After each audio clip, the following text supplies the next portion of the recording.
The state's evidence would indicate that beginning July 9th of 2022, Mr. Kohberger's phone began connecting to a cell tower that serves the area of the 1122 King Road residence in Moscow, Idaho. Now, I will acknowledge to the court and all present that there are many residences in that area. It is a dense population of mostly college-related occupants. It is a dense population of mostly college-related occupants. It is a dense population of mostly college-related occupants. Johnny went down into hell one night, he was hunting for the devil's throne. He beat around his name too long, figured he'd claim his own. The flames were licking the cavern walls, the air was thick with sin. But he grinned and tuned his fiddle tight, said, devil, let's begin. He laughed and said, you're foolish, son, you'll burn before you win. But he rousened up that bow and said, we'll see who melts in sin. I ain't afraid of fire or brimstone, you can damn me if I lose, but I'm the best that's ever lived, old boy, so go on, light that fuse. Let's go!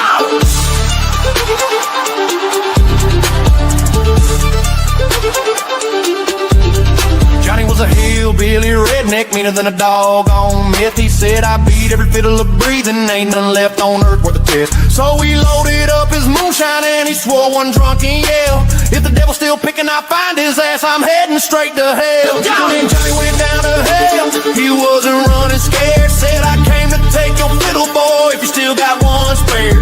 The devil grinned and said, hot damn, I've waited for this day, but I ain't playing country tunes down here, we melt the strings away.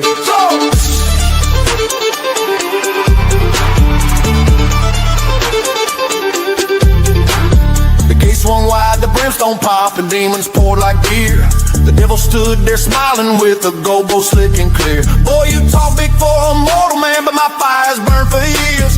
Johnny spit and grinned, I'll smoke your ass and drink your flaming tears. Johnny went down to hell, he wasn't running scared, said, I came to take your fiddle, boy, if you still got one spare. The devil grinned and said, hot damn, I waited for this day, but I ain't playing country tunes down here, we melt the strings away.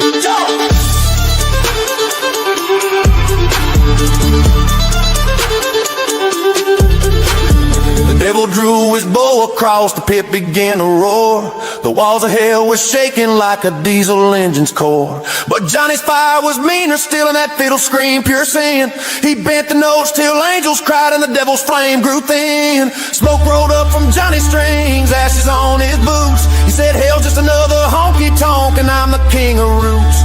The devil dropped that golden bow and kicked it through the flame. Johnny took it, tipped his hat, said, now you know my name. When Johnny went down to hell and he played that fire clean, left the devil staring, dumbstruck in the glow of gasoline. He said, keep your crown and kingdom, I just came to raise some hell. You'll hear my fiddle ringing from the hollers down in hell.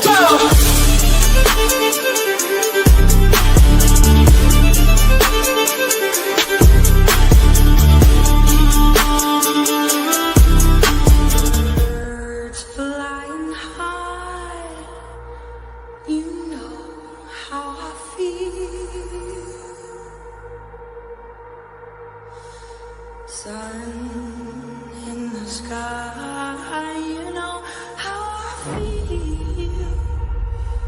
Breeze drifting on by, you know how I feel. It's a new dawn, it's a new day, it's a new life for me.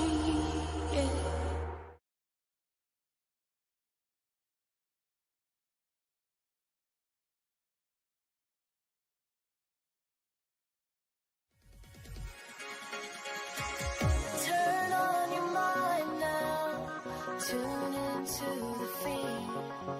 We're planting digital flowers from a single tiny seed.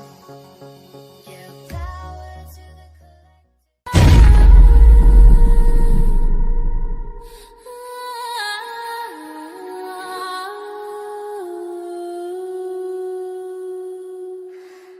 late night in Moscow, where nothing ever happens.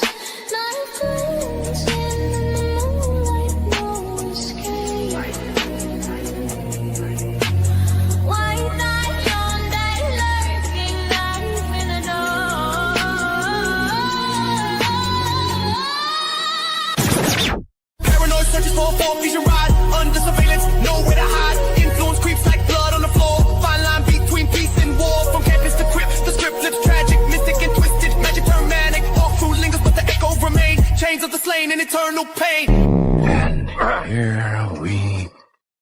Welcome to the freak show, the best in town.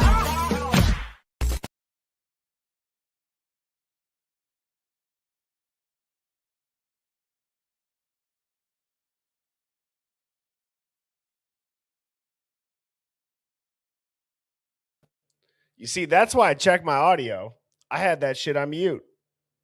But what I had said was, what's going on, Hive? I hope everybody's having a great day.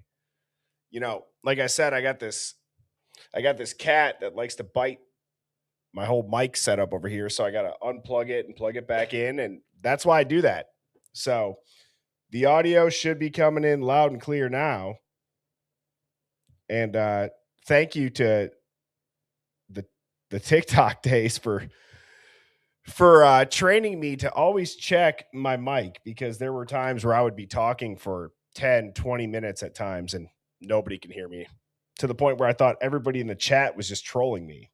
So anyways, nonetheless,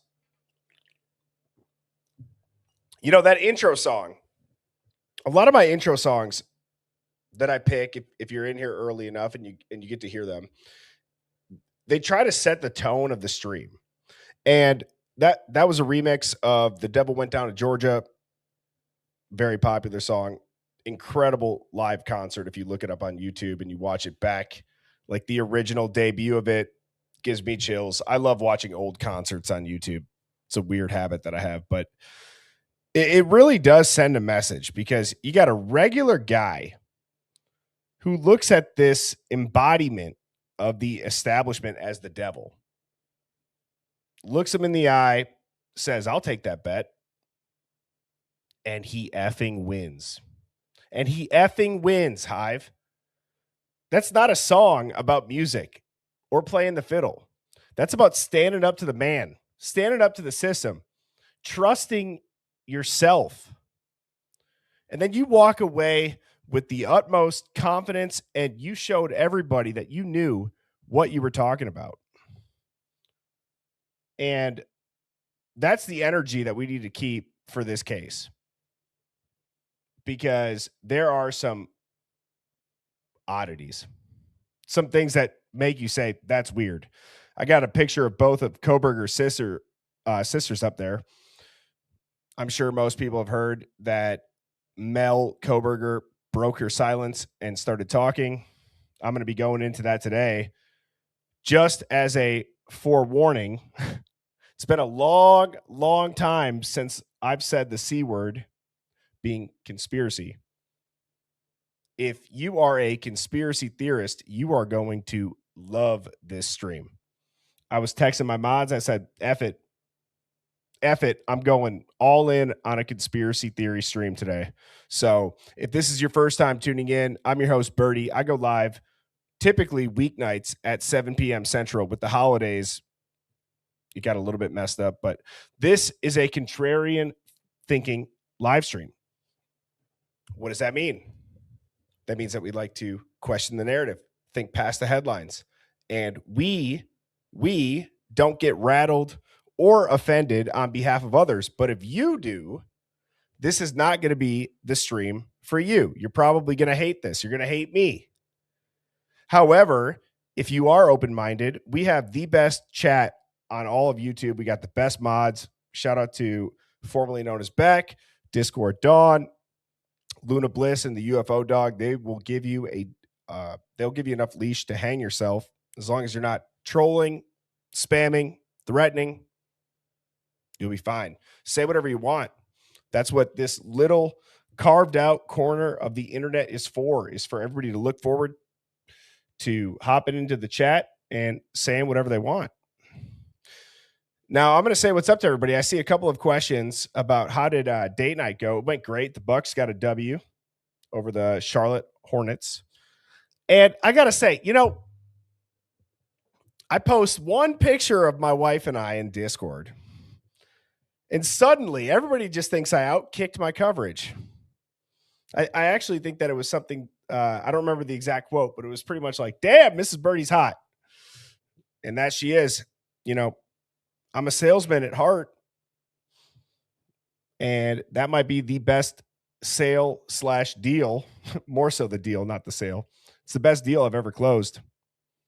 Tells you a lot about how talented a sales guy is, right? I knew how to negotiate pretty damn well on that one. So I'm a very lucky man to have Mrs. Birdie. And thank you to everybody in the Hive for putting that together. It was awesome. It was such a fun game. We had a steak dinner. We got to go and watch Giannis and LaMelo Ball. And again, the Bucks got a W. Pretty much all of my favorite teams have been crushing. You know, I'm a Packers fan. I'm also an IU fan, Bucks fan. So it's been great. I'm very much so looking forward to the next couple of months, sports wise. Yes, I did close the deal. That's absolutely right. Love and Other Habits. What's up, Gabby girl? Delilah, Coco, UFO dog. You like that? Caleb, Sleuther Dare, Tinfoil Hat Claire, Offset Guitar Tech. Oh, geez. Offset Guitar Tech says, I'll be back in a half hour when you get on with it. Well, I've seen you in here a lot, and I appreciate your comments. I'm sure you're a lot of fun at parties. Just kidding. Just kidding. What's up, Luna? Formerly known as Beck, the girl from Texas, April, Grandma Grizz. Kat said they thought that I was going to say a different C word. Oh, did Lana drop a see you next Tuesday? Shelly, Jenna.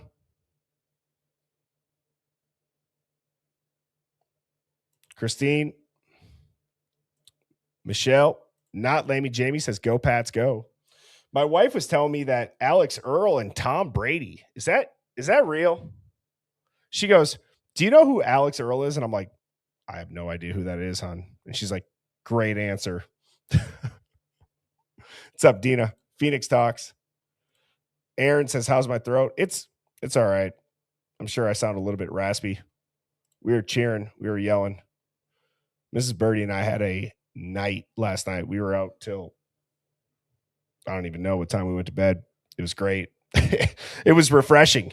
Whenever you don't have a night like that in a long time, you also never wake up hungover, in my opinion. So it was awesome. What's up, Court? Yeah, it is better. It is better. What's up, Clifton? Aries? Giga Arab? Cat? Dina? That Metal Chick 90 says, Birdie, what if Hunter Chapin had something to do with it?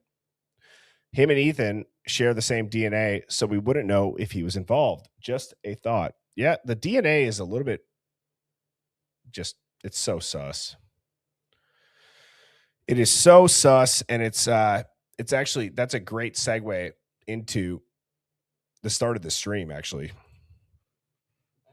If you guys have not hit that like button, please do. All that I ask is that you press like, you hit subscribe, you join our Discord, check out hivemindstore.com, follow me on TikTok. Everything's free, right? So even though it sounds like I just listed out a lot of stuff, it's all free. That is really the best way to support the stream. I have all those links in the description as well. It took me a little bit to do that, but I finally got around to it. So all of the links that are on the QR code here, those are in the description. And thank you to everybody that does like this, does subscribe, does check out the store, follow me on TikTok, and is in our Discord. I appreciate you very much. Here are a couple items from hivemindstore.com. We got the scrub truck. We got some awesome hats, bags, coffee mugs. We got a God Damn It Jeff t-shirt, which I'm so excited for my samples to get here. They are en route. I finally got the notification for those. And as I was saying, the theme for today is, that's weird. Why are Brian Kohberger's sisters at the front of the media right now? Why is Brian Kohberger in the media, guys? He's so guilty. He admitted it. He pled. His DNA's there. Why would the media ever continue this BS narrative? Well, that's why I was saying if you are a conspiracy theorist, you're going to love this stream because I don't even care. I'm going to go crazy today. I'm going full ass conspiracy right now. And to be honest, I'm excited for it. I'm very excited for it. If you've read that article from Mel Kohberger, even just the way that they talk about Amanda Kohberger, how it's Brian's lookalike sister. Come on. Really? Really? No. And I just saw Aaron saying, OG Birdie. Yeah, I'm going back to the roots today. That's what I'm doing. So I want to start with this, just as far as like manipulation goes. Whether you are a fan of Candace Owens or not, I don't really care. But Sammy T Mafia sent me this.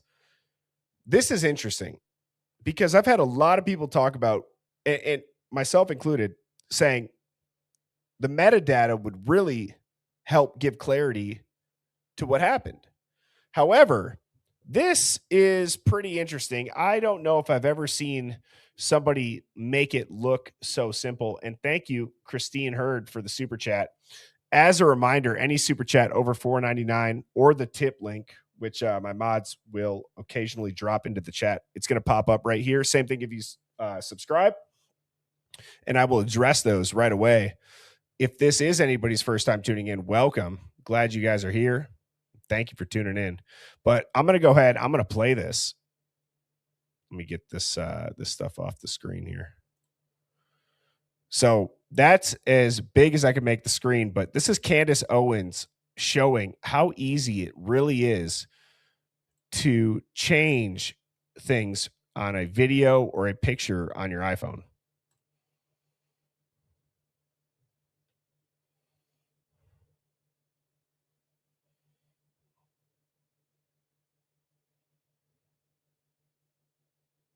It's pretty remarkable.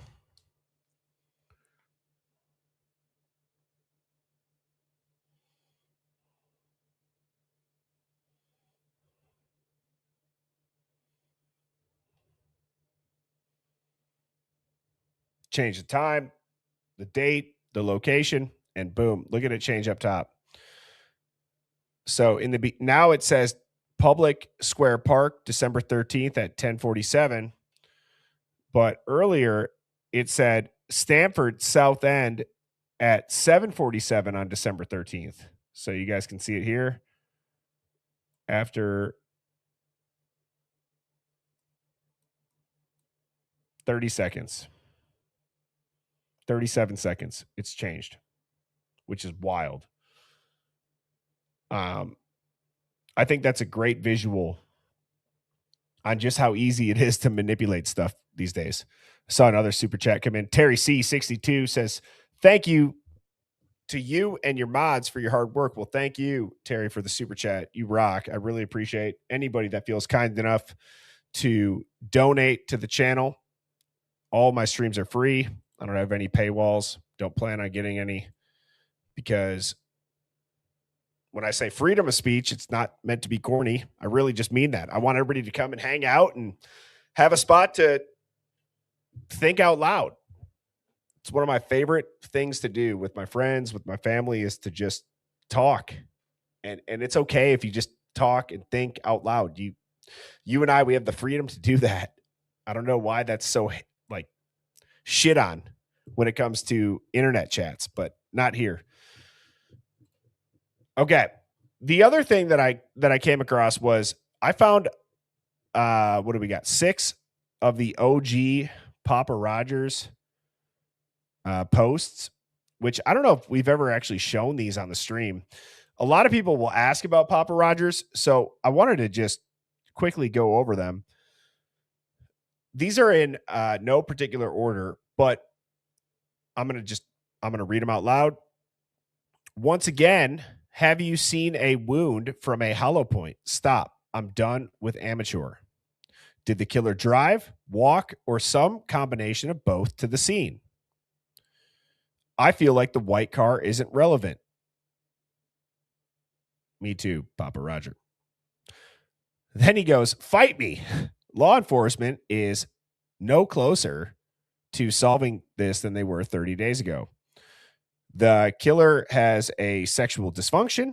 Thoughts? And the last one that I have is thoughts on this body placement. Now, for those of you that don't know, Papa Rogers was an account very early on in the case that seemed to have, like inside information or whatever you want to call it. Law enforcement completely counted that out. It's not Brian. People have said that it's some lady down in Florida. I've heard many rumors on who Papa Rogers is. The one thing you can't really argue, though, when it comes to these posts, it's weird. It's weird. And I'm kind of starting with the metadata, the Papa Rogers stuff, not only to, stay with the theme of full on conspiracy today, which, as I said, has been a very long time since I've scratched that itch and just gone off the rails, but whatever. I'm going to do it. I'm kind of showing these because throughout this case, there are so many things that are like, how is that natural? How does that just happen? How does that line up so good and then end up being nothing? Right?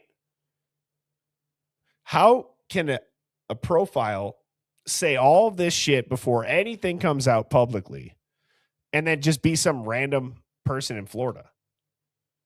And maybe it very well could have been that person who created the profile, but were they getting fed information? Is this relevant? Is it not relevant? Why does it look like Brian Kohberger, like the Soviet version of him? It's all weird. Yeah, and I think Sleuth or Dare just hit the nail on the head. Fed slop. That's what it is. For people that don't know what Fed slop is, it's pretty much 3-letter agencies posting a bunch of BS on the internet to confuse the public, which is legal, by the way. It's all legal.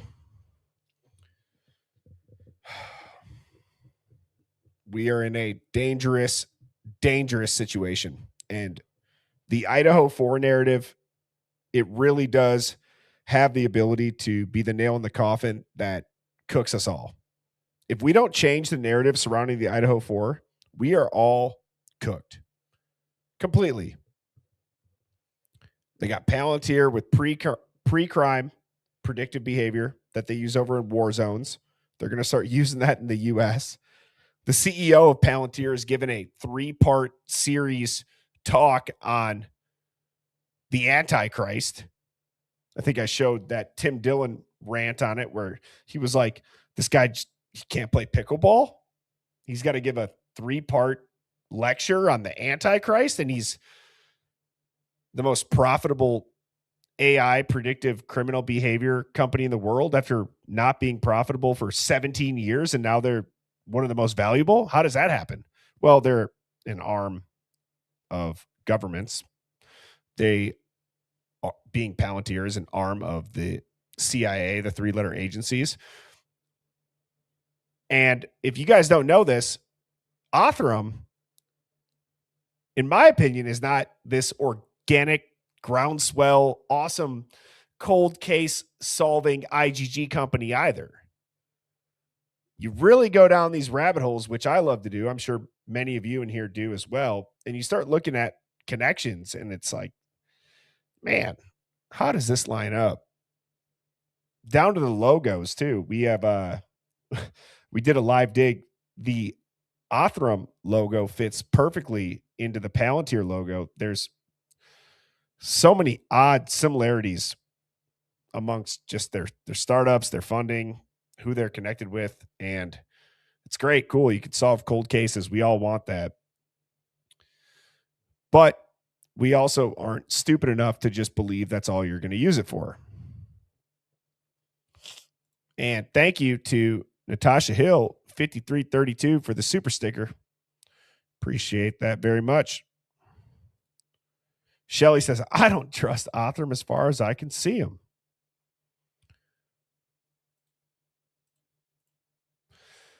All right. You know, I was watching the Emma Bailey body cam footage when she got pulled over for a DUI. I showed this the other day on the stream, and I swear to God, I saw a black F-350 Ford diesel pickup drive by a couple seconds later. I'm not even sure what to make of this. Somebody pointed this out in a different video. I don't remember the creator's name, but I'm like, you know, they do kind of look alike. And the only reason why I'm bringing this up is because the media wants to say that Kohberger's sister is a lookalike to him. And they say it in almost every article. I don't understand that. It's very weird that the news would demonize Amanda Kohberger and Mel Kohberger. But I mean, it is a little bit interesting. I'm sure there's people that are clipping this that are like, oh my God, Bernie thinks that they look alike and blah, blah, blah. Well, look to the upper right corner. That's probably who you are.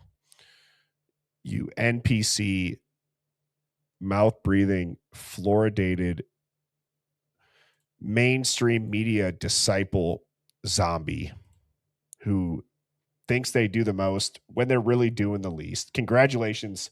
You are the best rule follower that has helped get humanity into the chokehold that we are all in.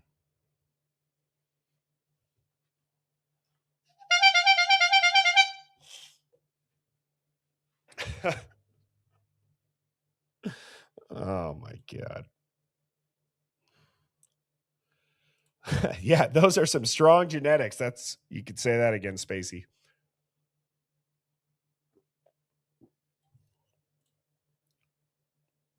Kim being skeptical says, I could see the similarity. And I'm not even saying that. So Avi LVNV says the one sister does, the one who just gave the interview to the FBI, not as much. Emma Bailey is kind of cute. The West has a lot of cute dub T. It's not like that in the Midwest or Northeast. Well, my point isn't necessarily if people look alike that matters. It's why the demonization of it. Why is that even mentioned? And it just points to this preloaded script, which is where I'm going. So kind of a slow burn, theory tonight with this stream. And it's just, this seems very peculiar that time and time and time and time again, take this slide away from it, take whether or not Amanda looks like Brian away from it. There's just too many things that line up that shouldn't. So right here, what you're looking at, you got Amanda Kohberger on the left side of your screen, obviously Brian Kohberger down here in the middle, and then Mel Kohberger on the right. I'm going to take the chat off the screen for a second. What do you guys notice about Mel Kohberger? Does anything look a little bit weird?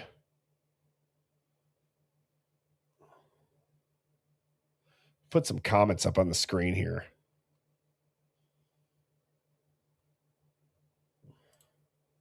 Kat says it's a diversion.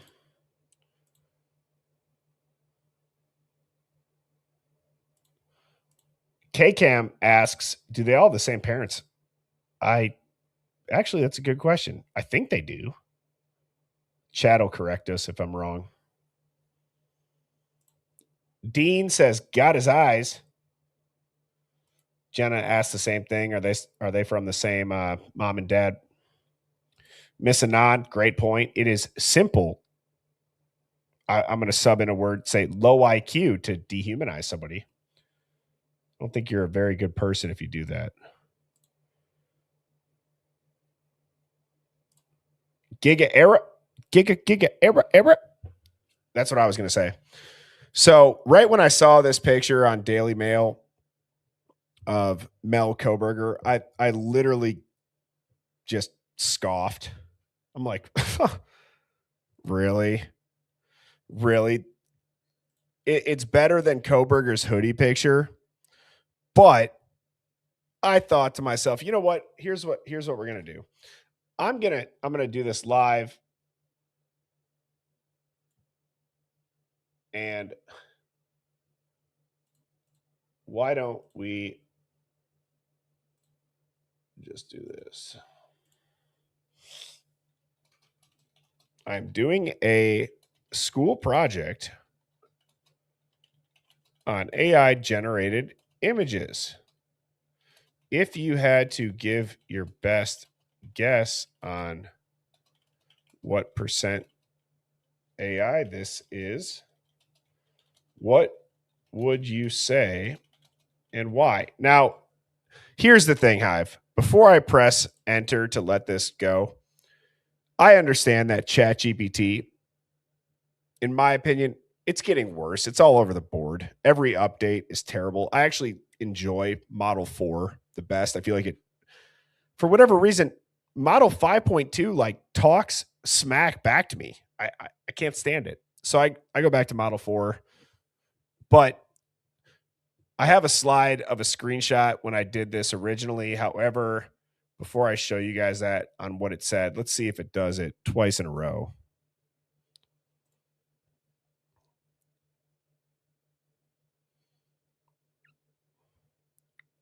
%65% AI generated. Hairline, hair texture, the lighting logic. Right now, what I actually had on the slide, the first time I did it, I got 90 to 95%. And I'd be curious if I redid this with, because this is the photo that this was a downloaded photo, not just a screenshot, but let's see if this matters. What about this one?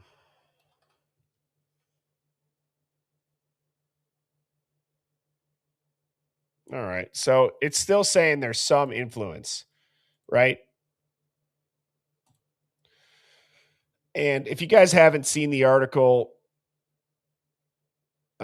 this is from the Idaho Statesman. It was posted today, 1:52 p.m. Central Time.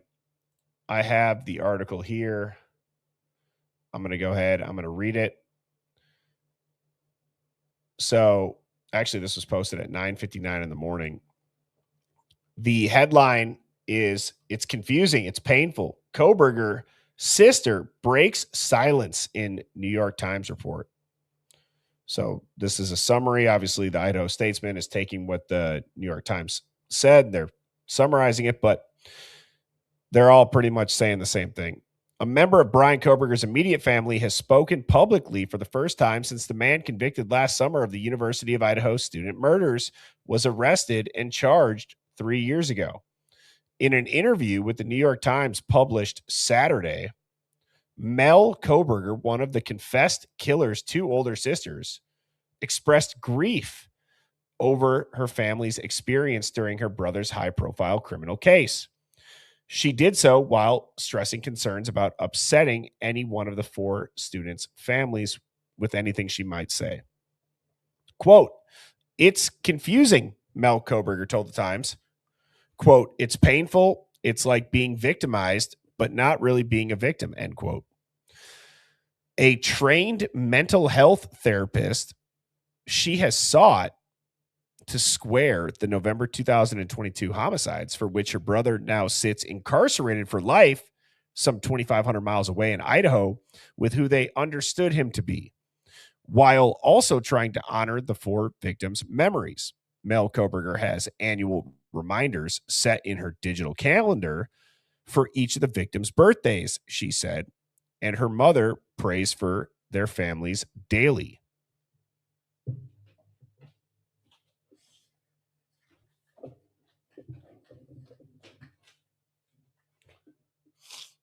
Sorry, I had to open my window. The four victims were U of I students, Kaylee, Maddie, who were both 21, who were best friends since childhood, and Xana and Ethan, both 20 years old, who were in a relationship for nearly a year. The three women lived at an off-campus home with two female roommates who went unharmed in the early morning attack, and Chapin had slept over for the night.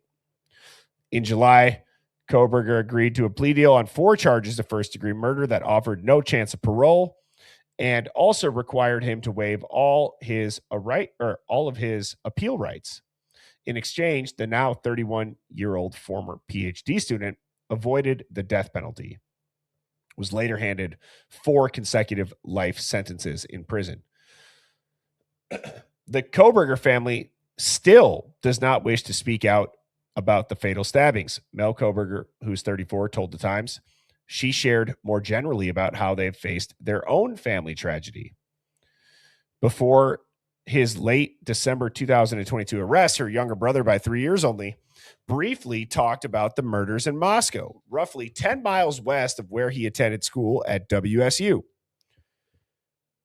While he was back at the family home in the Pocono Mountains in eastern Pennsylvania for Christmas. Apparently he's bringing up those murders, which, is that unreasonable? Wasn't it on the news in December already?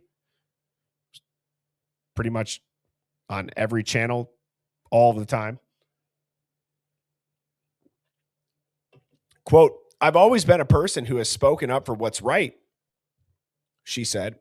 "If I ever had a reason to believe my brother did anything, I would have turned him in. If I ever had a reason to believe my brother did anything, I would have turned him in. I would have turned him in." But, of course, they don't even talk about that part. That nobody in his family, who he seemed to have a pretty good relationship with, for the most part, his parents cared about him, never turned him in. Not saying that is that weird. Obviously, you look at Brian Laundrie's parents. They clearly cared about him too and didn't turn him in. But nonetheless, Mel Kohberger did not respond Saturday to messages from the Idaho Statesman. An email to the Kohberger family's attorney also was not immediately returned. In addition, members of the victims' families had not yet responded to requests from the Statesman on Saturday morning. Brian Kohberger and his 2 sisters, Mel and Amanda, who's 37, attended the local Pennsylvania public school system, the Pleasant Valley School District, where his parents worked. His dad was a maintenance worker, while his mother was a member of the education support staff. Donna Yozwiak was Kohberger's guidance counselor at Pleasant Valley High School. She didn't interact with either of his sisters, but knew his parents. She said Saturday in an email to the Statesman, quote, "I met with his parents to help plan his academic and career goals. They were very concerned about his future and actively participated in his transitional plans as a student at Pleasant Valley High School. They genuinely cared for their son and seemed involved in his life." Brian Kohberger had dreamt of joining law enforcement and enrolled in a tech program during high school. He was subsequently kicked out of the specialized training program for an undisclosed violation. Well, what is it that they still are undisclosing? Why would they not just tell this kid why he's getting kicked out? Maybe who even cares at that point if it's public, right? He went on to graduate from high school in 2013. The family helped him beat an addiction to heroin, which his former friends discussed with the Statesman and also later disclosed in court records. "We were all so proud of him because he had overcome so much," Mel told the Times. Brian Kohberger then went on to work as a part-time security guard for the district from 2016 to 2021, according to his district personnel documents previously obtained by the Statesman. During that same stretch, he graduated from Northampton Community College in eastern Pennsylvania in 2018 while majoring in psychology. He then earned his bachelor's degree in psychology in June of 2020 from DeSales University, about an hour south of where he grew up. Later, he earned a master's degree through DeSales' online criminal justice program in June of 22. That same month, according to police, Kohberger moved to Pullman, and he started to attend the doctoral program in criminal justice and criminology at WSU. This right here, guys, What I'm about to read next is what really made me take the gloves off and say, F it. F it. We're going full on conspiracy. These few sentences here. This is so weird to me. Again, not normal. Dylan and Bethany, not normal. Kohberger's timeline, not normal. No motive, not normal. No DNA, not normal. No unredacted crime scene photos or 911 call or any audio and video for that matter, not normal. And then you see this and it's like, come on. Jail calls are nothing like what you would expect. While Kohberger was in custody awaiting trial for more than 2.5 years, he had hundreds of jail calls with his family, said Darren Gilbertson. The calls were monitored by the police, almost always including both of his parents and often his two sisters. Dodged any mention of whether Kohberger committed the murders, Gilbertson said. It was always just about trivial stuff. Everything was about, well, here's where we're going to go when he gets out. Here's what food he's going to cook when he gets out. Here's what baseball game we're going to go when he gets out. Or we're going to go to when he gets out. How's the dog doing? It's just nothing like you would expect it to be. Well, Lieutenant Darren Gilbertson, I think that the majority of Americans that have actually looked at this case and not just listened to the cops, Nancy Grace, Ashley Banfield, Brian Enton, or any other talking head shill suit, it really is nothing like we'd expect, is it now? Mel Kohberger acknowledged at the Times that her family has kept regular contact with her brother in efforts to support him. Also avoided talking about the case. Kohberger has now spent 3 birthdays behind bars, most recently in November while at Idaho's maximum security prison south of Boise. He requested that his family bake a cake to his eldest sister's tastes and that Mel Kohberger blow out the candles. Mel did not attend any of her brother's Idaho court proceedings in person. She planned to travel to Boise for his sentencing hearing in July, but stayed back on the East Coast to help care for her father, or for their father, who was experiencing heart issues. Earlier in the month, their mom and dad had been in the courtroom at the hearing where he admitted to murdering the 4 U of I undergrads.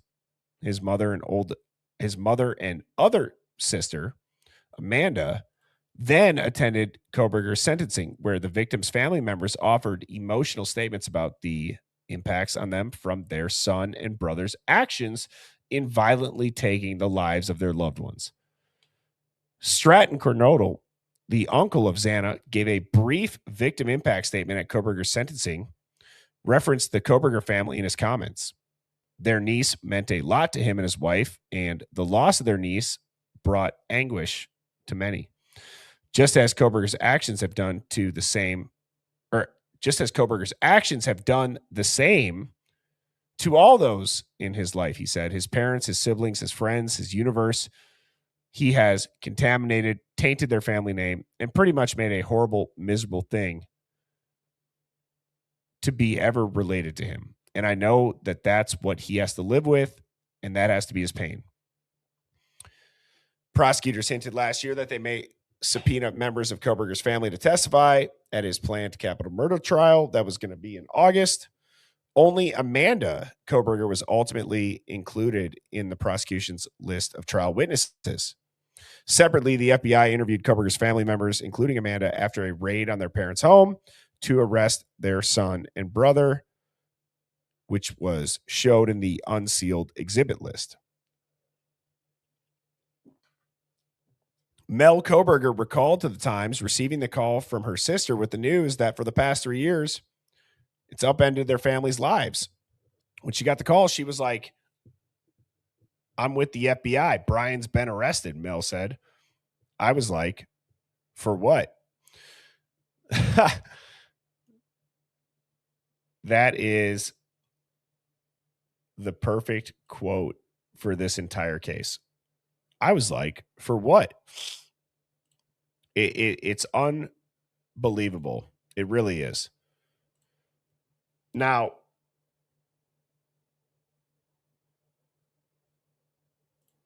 to get back to some of the slides here talking about this, this is where, you know what? It's been so long since I've played this. I didn't even have it loaded up.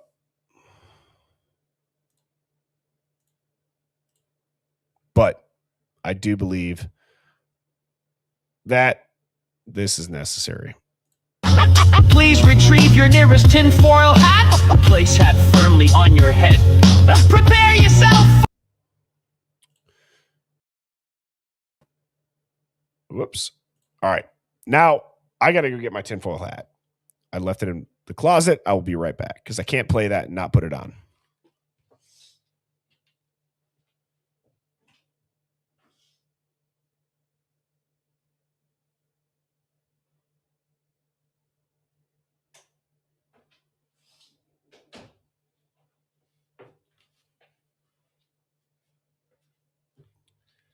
All righty.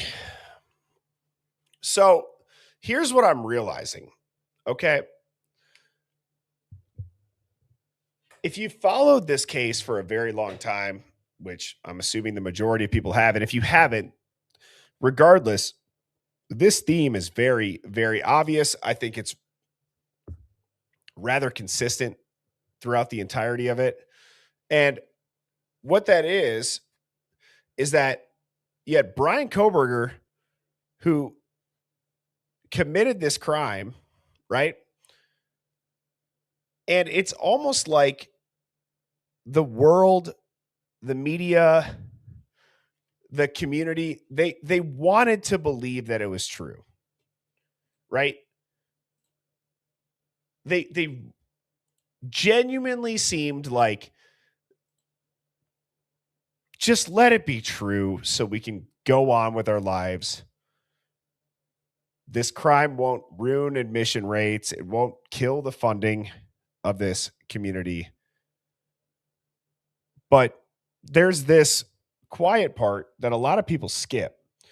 And it actually occurred before the crime, before any of the headlines, before this shocking release of documents has come out that's just given more than enough reasonable doubt as far as a trial goes. He should have absolutely gone to trial. Not here to debate the legal strategy. Obviously, I'm not a lawyer. I just don't even know how much strategy you would have needed in an honest trial with an honest jury, right? So we can debate corruption. We can debate tainting a jury pool. But from an evidence standpoint, if you take that stuff out, yeah, this probably should have just gone to trial. But the part that a lot of people skip is that Brian Kohberger was guilty way before anybody died. Okay. You see, every country, and this is my opinion, but I believe that every country has two justice systems. They have one with courts, and then they have one with cameras. This is not a perfect murder crime. Get away with it. One latent shoe print. You need chemicals, lighting, a speck of DNA on a sheath. You can't see him in the car, yada, yada, yada. You all know that. No, you see, this is a perfect media crime. And people, they just skip right over that. And if you think that Brian Kohberger was in the media because of how they arrested him, this damning evidence after almost getting away with it, I believe that you're sorely mistaken. No. It's like these headlines were damn near assigned to Brian Kohberger. They were assigned to these outlets to push and to say when they did it, how they did it, how often they repeated them. But Bertie, why? Why would they do that? Well, Brian Kohberger, he looked just weird enough. Didn't know anybody, new guy in town, socially awkward, on the spectrum for autism. He's smart, but kind of just a little different. He's a criminal justice PhD student, just so happens to drive a white Elantra, and just so happens to have posted a Reddit survey about criminal psychology. The convenient part that we've all asked is that the news leaves out the fact that he studied psychology and he's a criminology PhD. I don't even know if I need to go down that rabbit hole and explain just how obvious that is on why somebody who is studying how criminals think would want to use an anonymous platform to have a link posted that then goes to an official survey. Okay, so it wasn't just chatting on Reddit. No, if you click the link and you wanted to do it, it took you to the damn school's website. But really, that was it. When you think about it, what I just stated, that's really it, because you got no motive. I'm going to go ahead and I'm going to say it. You don't even have a witness. Bethany and Dylan are not witnesses. Sorry, cry me a river. If I put myself in the parents' shoes, what did they help me understand? No, they didn't help with anything, at least publicly released. They said they didn't know. They talked about what maybe was a gunshot, was just a firecracker. There was a fireman in a fire, and they're going to be okay. And they heard screaming and yelling, and they ran down. They called each other. They had their friends come over before. They didn't call 911 for 8 hours. What the? Nothing. They had a vibe and a dream. That's about it. Genuinely. They had coaching from lawyers, in my opinion. But the bushy eyebrows, the description of Brian Kohberger from Dylan, who again says, I don't know what's real or fake. It solidified the timeline. It solidified the suspect. And then you go back to the criminology student, the survey, the Elantra. They're trying to say that he's, stalking all these chicks. He's following them on social media. We know that's not true. He's not Papa Rogers. That's what they arrested. That's it. That's what the media decided to crucify. Was a description of bushy eyebrows from a roommate that allegedly came face to face with a guy who just killed 4 of their roommates with a fixed blade knife in the most unbelievable timeline in human history, who said she doesn't know if it's real or fake. That's what they put out publicly. Okay? And that's why I got my tinfoil hat on right now. That can't be. Unless you start to ask a couple of very hard questions, unless you are able to think outside of the box. But ultimately, 300 million people damn near believe this without a trial.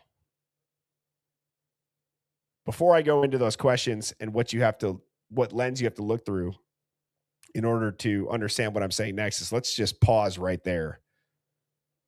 Let's just pause right there and let's give a clown horn for the normies. That's what people believed. They had their villain. They wanted it to be true that Brian did this. Not because of the truth, but because it just made sense logically, because of what they were shown, the shape of it. Brian fit this. Rather than actually asking who did commit these murders, they looked into things that Palantir or any other predictive criminal behavior research, AI algorithm, program, study, funding, whatever it is you want to call it, They don't look into who did it. They said who could possibly commit this, who is most likely to commit it. Okay. I'm saying this not to just blow a bunch of smoke up people's asses. No, this is the world that we're living in.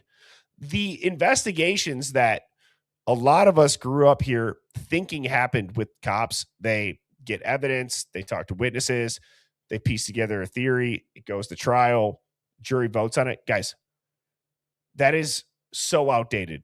And in my opinion, from research that I've done because of this case, that's been outdated for damn near like 20 years. A lot of cases don't go to trial. Another weird thing is that Brian would write about that. We have AI that's looking into criminal predictive behavior with geofencing. And is it that far of a stretch to think that maybe they won't try to get your DNA and say, hey, all of these people with this in their DNA are more likely to commit crimes, or these people with this marker in their DNA, they're more likely to eat McDonald's, or whatever it is. They could learn everything. Is that a stretch? No. So now it's going to turn into, and the dangerous precedent that we're being set up for, call me crazy, I don't give a shit. I'm telling you, this is what's going to happen with Palantir and companies alike. You spit into a tube 7 years ago to figure out if you're part Viking or where your great grandma came from. That got sold off to some evil scientist. And they said, now that we know this, let's look at their criminal records. Can we figure out some predictive criminal behavior? Well, they said that's going to take forever. And then guess what comes into play? AI. Well, AI can organize and sort it out and figure out markers and then look at records, cross-reference it way more efficiently than humans could. And we already live in the Big Brother surveillance state.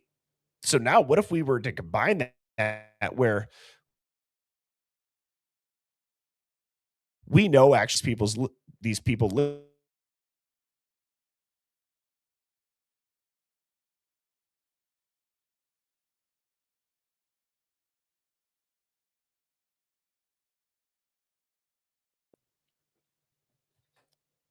See, you know what? That pause, or that little that glitch, maybe that was a blessing.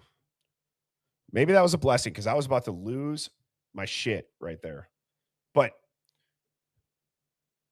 they say, well, how can we track these people? they have this device, this cellular device that might as well be an extra body part that's always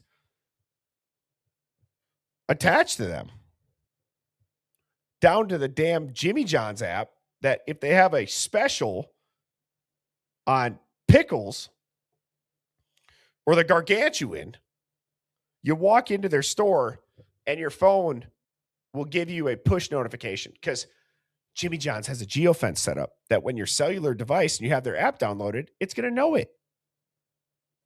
So I'm sure that they only use that for sub sandwiches. I'm sure that it doesn't go past a sub sandwich company, everybody. God forbid it gets into the hands of a CEO that's giving a 3-part lecture on the Antichrist. I'm sure that they wouldn't go and take your phone and the geofence and your DNA and all this other AI bullshit.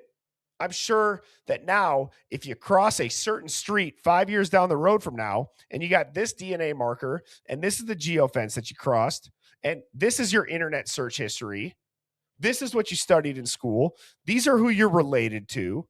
I'm sure if you just go past 82nd Street, no, you'll have the cherries and berries behind you. You're going to jail.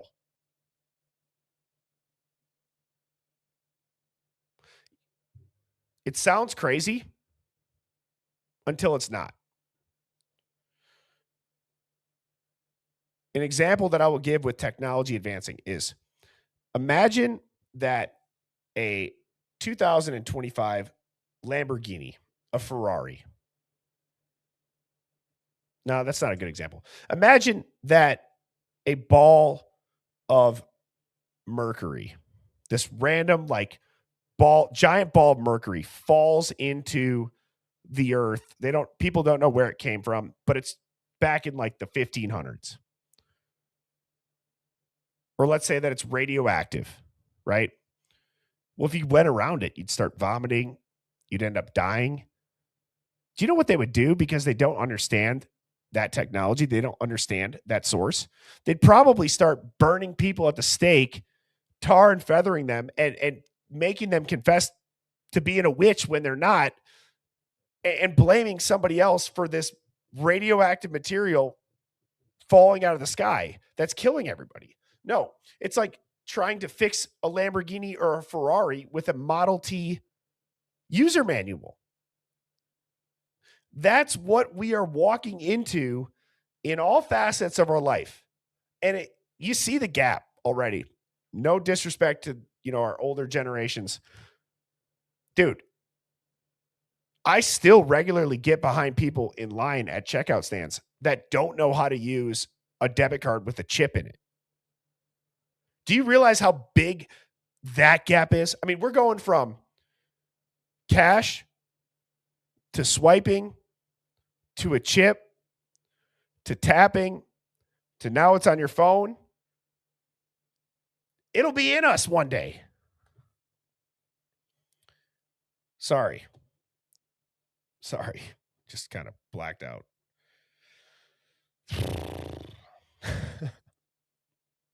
I put this hat on and I just go crazy.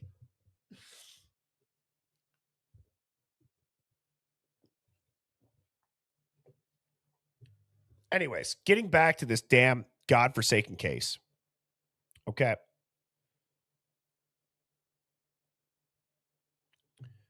People need to understand that when you look into Brian Kohberger and his studies, okay, I haven't heard anybody else say this. This is a hot take. This is a new take.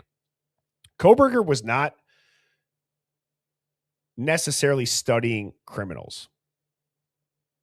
Okay, I'm going to say that again. If you look at Kohberger's PhD studies as not studying criminals, but rather studying this behavioral simulation. How do you predict behavior? Okay. Criminal is a label. It's a label. It just so happens to be people that committed crimes. Okay. WSU is getting funding to essentially data mine all of this. Millions of dollars a year. Kohberger arrives right in the middle of it.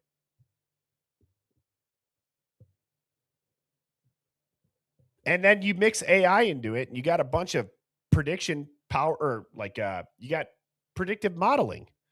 It's literally what the grant was for. Predictive criminal behavior in emerging adults in a non-clinical setting. $2.1 million, 1.8 to 2.1, whatever it was.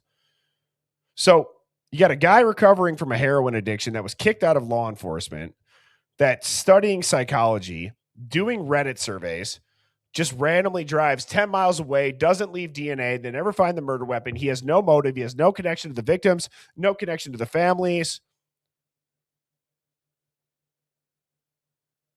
You guys think he just snapped? No. This was not an investigation into a murder. This was a murder media frenzy. Okay? By the time this crime happened, people like Brian Kohberger are already picked out. Seriously. Socially awkward, not a lot of friends, new to the area. Got a couple people complain that you're a little bit creepy. Maybe you stay after class, you piss a professor off. No. Then it gets absolutely psychotically weird. Okay? It gets insane. Unholy. It gets unholy at this point. When his sister, Amanda Kohberger, acted in a film, an indie horror film, very low budget, quiet release, and it's called 2 days back.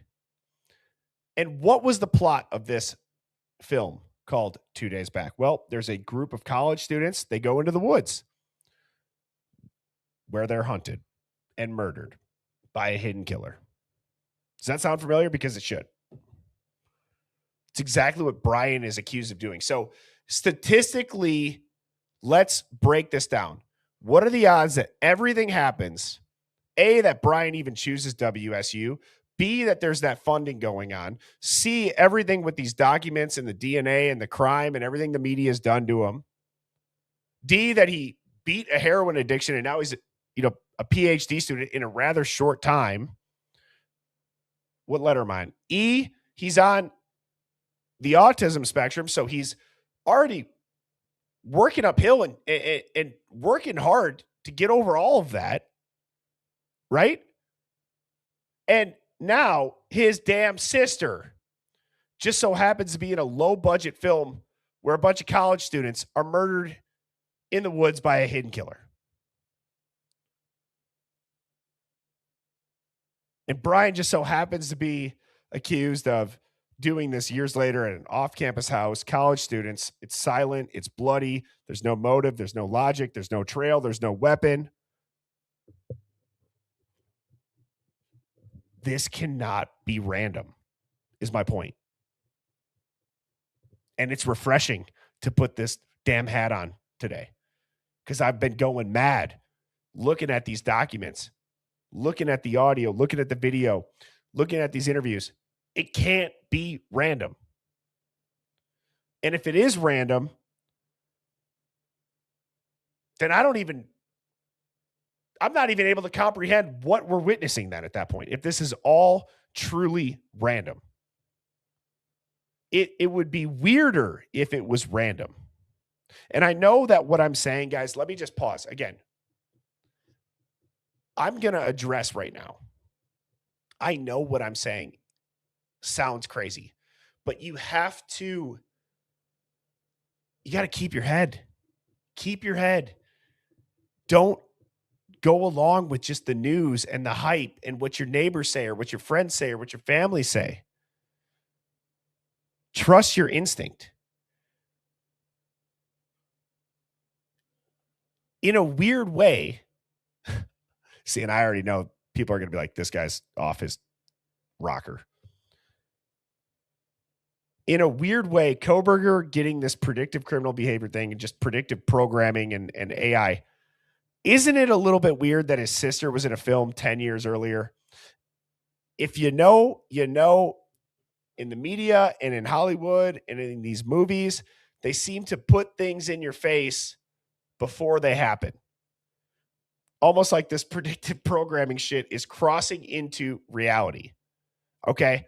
And it feels good to flex this muscle of thinking contrarily this far and this hard. But there are countless examples of it. I actually just showed a tinfoil hat conspiracy yesterday that was about how on SpongeBob, if you watch that cartoon as a kid, Are You Ready, Kids? Let's look up the Nickelodeon logo and Epstein Island. Let's even see if Google bans that.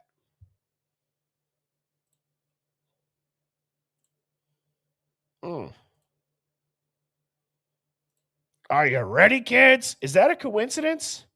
And then you look at SpongeBob's driver's license and it's 124th South Con Street. Well, go look up Little St. James Island.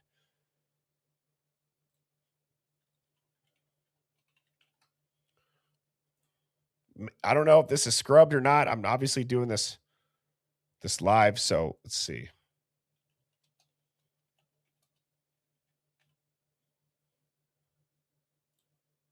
No, that's in Florida.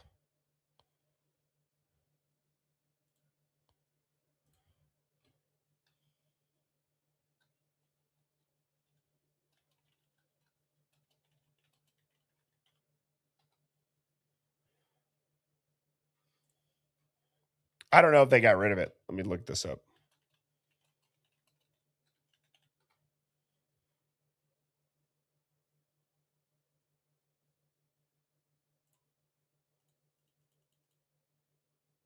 Kind of looks like Nickelodeon, right? I think it does.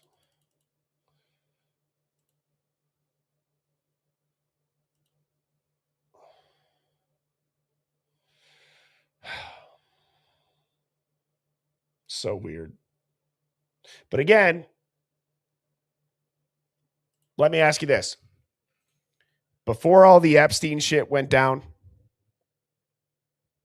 okay, if somebody were to tell you there is this network of elites that run a pedo child trafficking ring, that the island they do this on looks exactly like the shape of a kid's television channel, Nickelodeon, where now you see the countless childhood stars that have horrific stories, completely traumatized by it, that's all actually them having some sick inside joke. What would you say to that? What would you say to that? You'd say this guy needs to be in insane. That's a tongue twister. In an insane asylum. And if you know, you know. Exactly. That's right. They got to show you, like what Rachel, who lives near the ice wall, says. You know what I mean? Somebody said, you know what? That's a top dog comment. Rotund English P said, I'd believe it. You know what? Damn it. If that doesn't sum up everybody in the hive, that's awesome.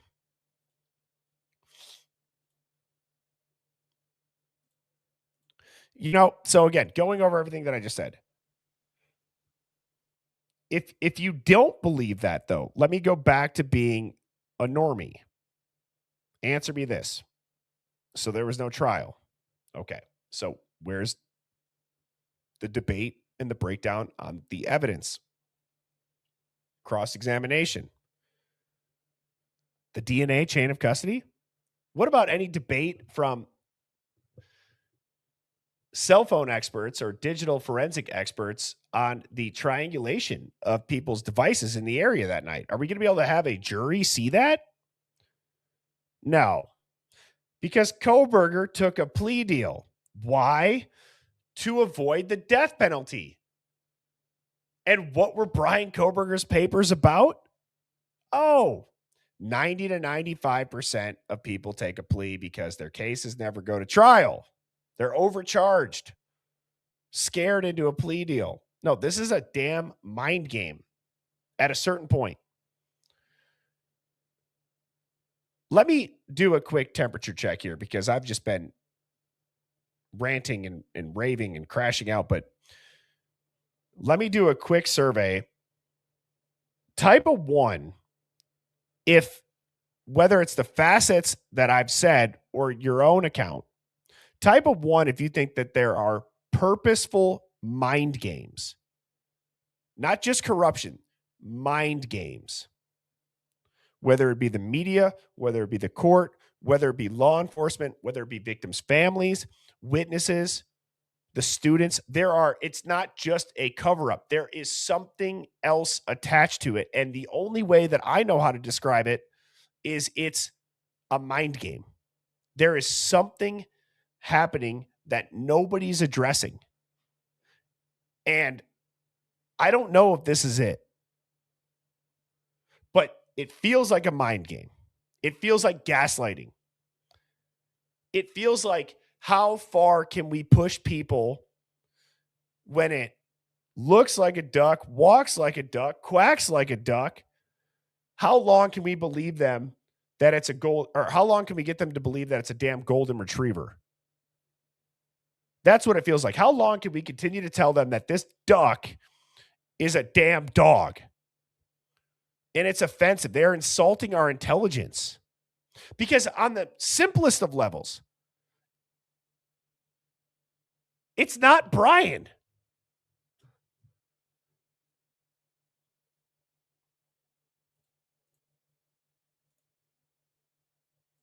And I gotta,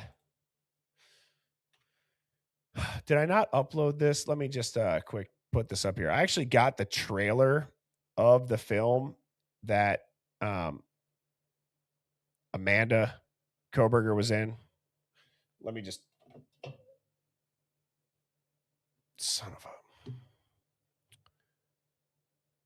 Give me 1 second. My phone died. I got to upload it. Son of a bitch. Because this is the entire point that I'm going to make. Don't go anywhere. Please. Please. Don't go anywhere. Just hit the like button, subscribe. Give me 2 minutes.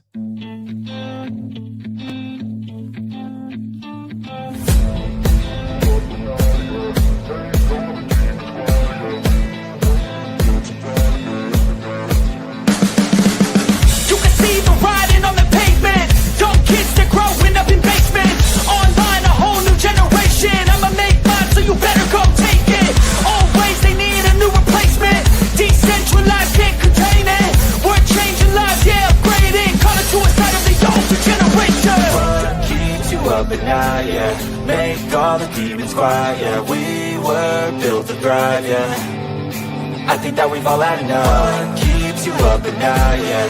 Make all the demons quiet, yeah. We were built to thrive, yeah. I think that we've all had enough. Sick of dealing with the old plan. They know that we're calling them wrong. You got me like, oh yeah, I think that we've all had enough.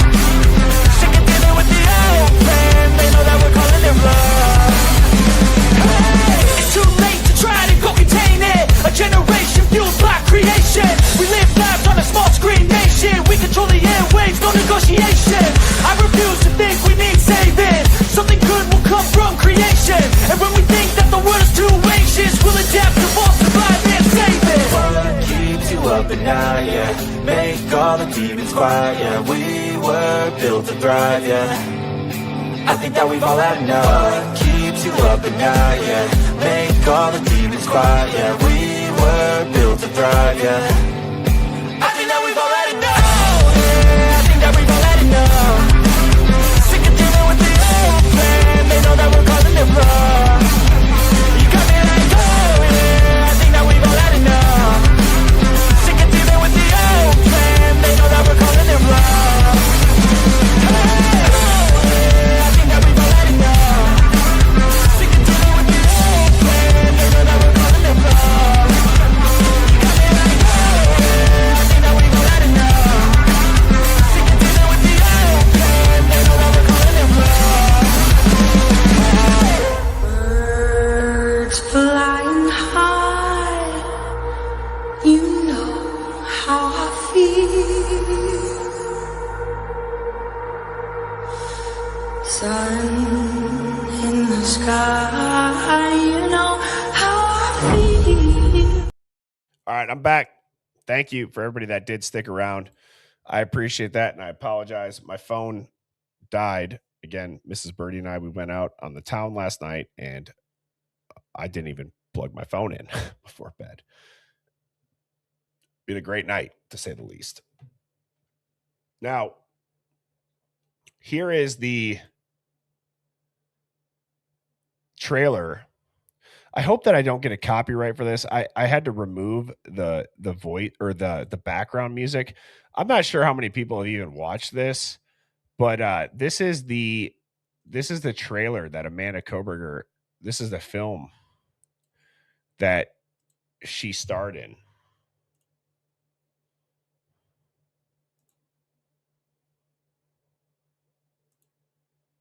When I was a little girl, I got lost in the woods. It took them 2 days to find me. Since then, I've avoided the woods. Until now.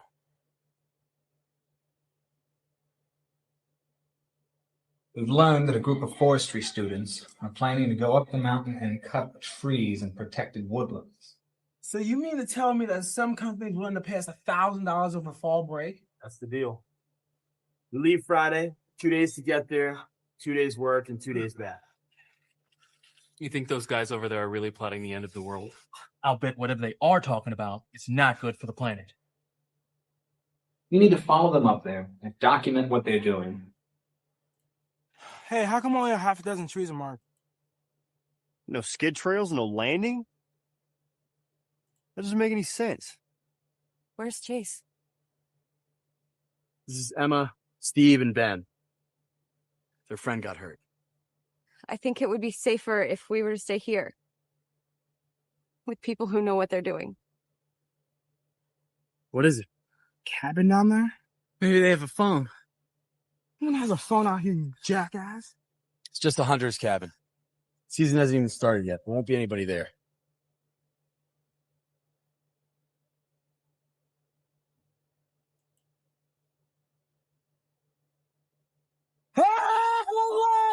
I'm not leaving him.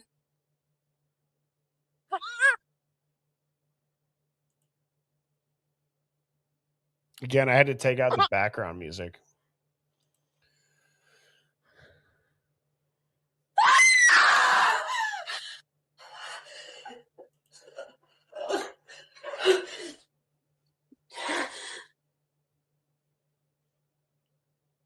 So, my whole point is this.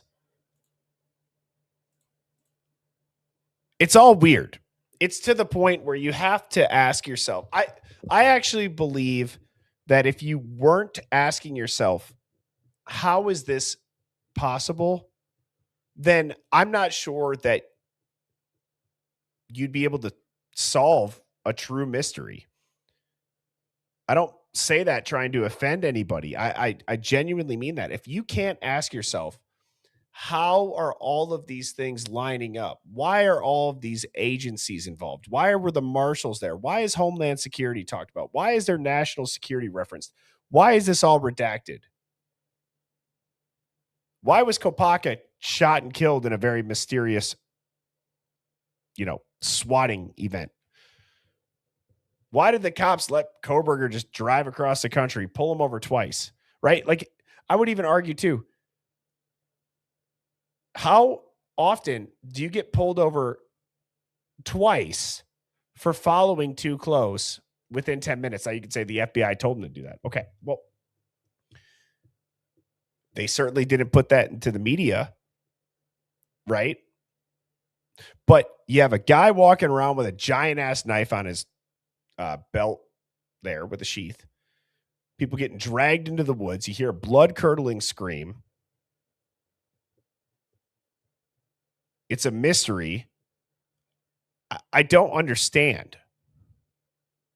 Right? I genuinely do not understand. And I also don't understand how people aren't starting to question this.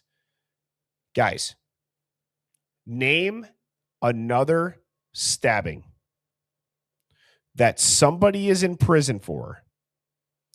It's 4 people. This timeline, the evidence is what it is. Nobody's talking. There's national security. Josh Hurwitz or somebody of his level is involved in the case. There's a plea deal.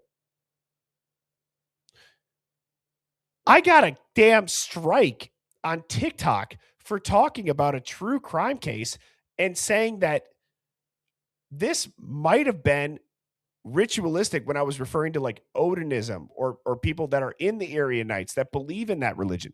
I almost got a profile banned. Why? Do you know the other crazy shit that I've said online? Clearly, I'm not afraid to say things off the cuff, but give me a break. You could have like 2 of those and it's trippy. But all of them, and it's continuing on, and there's still no answers, and there's still not a credible alternate theory, and all of the footage in the documents that they released now say none of that footage from Linda Lane exists anymore. We just took the relative parts. And then the person who did put it out, it was quickly, is that legitimate? Is it not legitimate?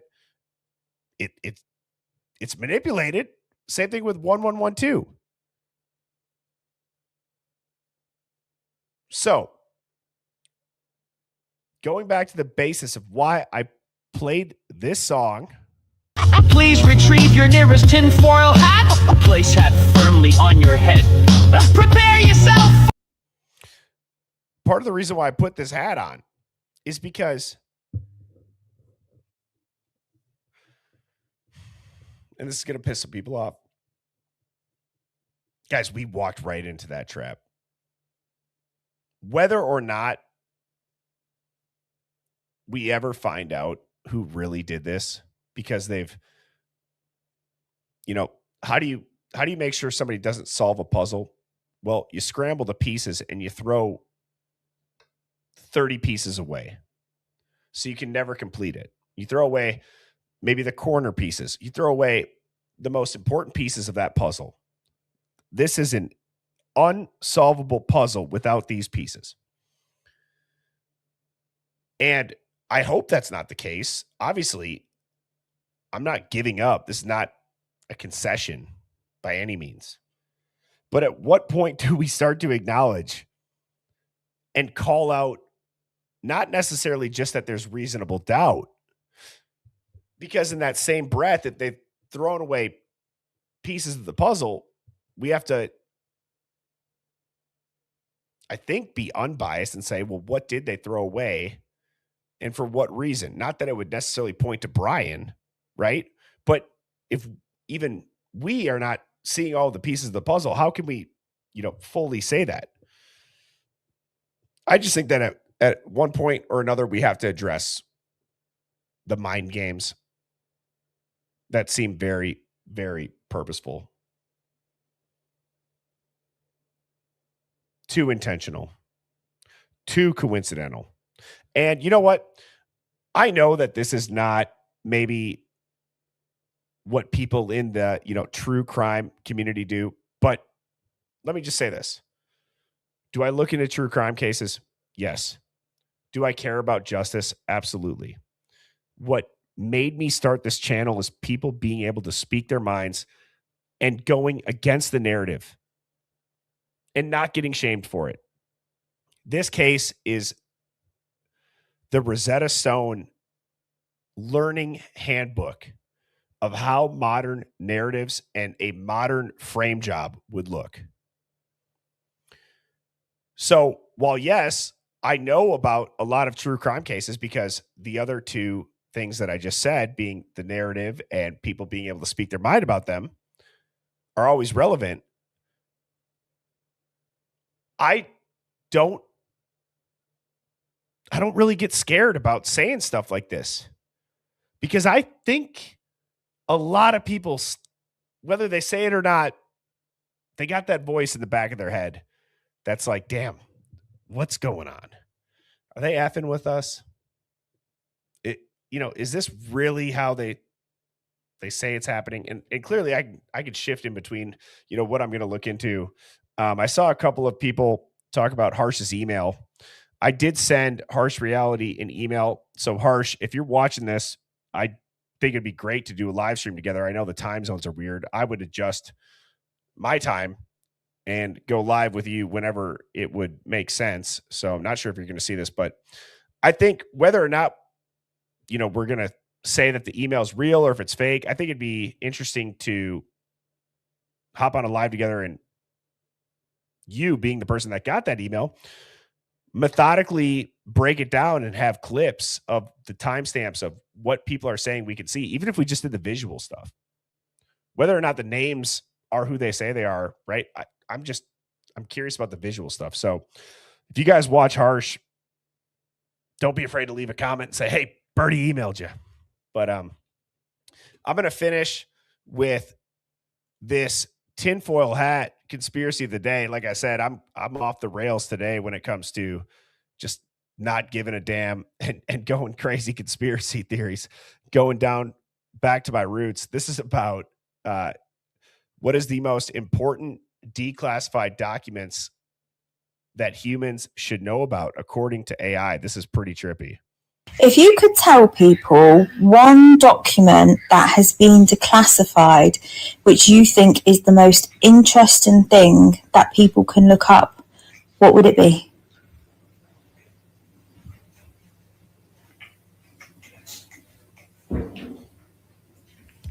One of the most important declassified documents people should look up right now is the CIA's 1983 Gateway Process Analysis.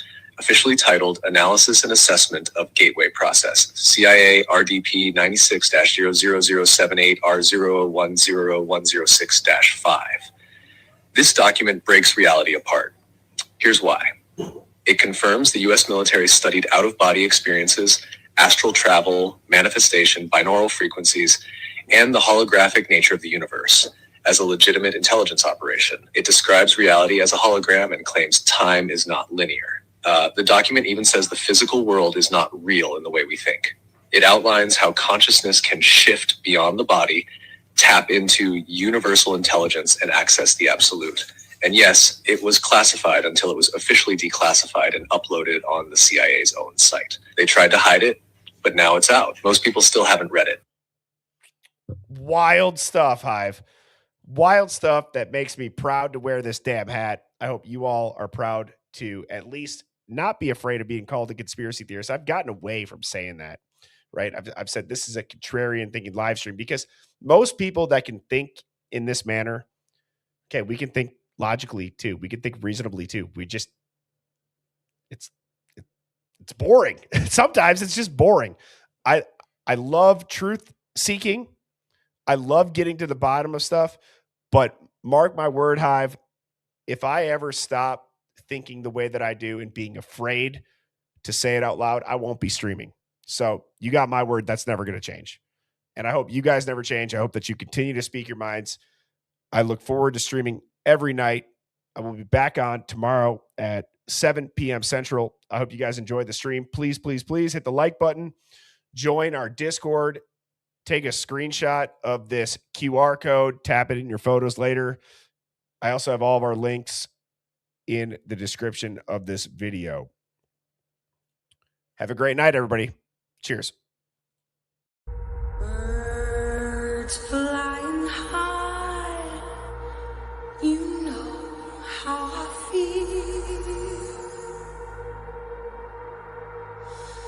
Sun in the sky, you know how I feel. Breeze drifting on by, you know how I feel. It's a new dawn, it's a new day, it's a new life.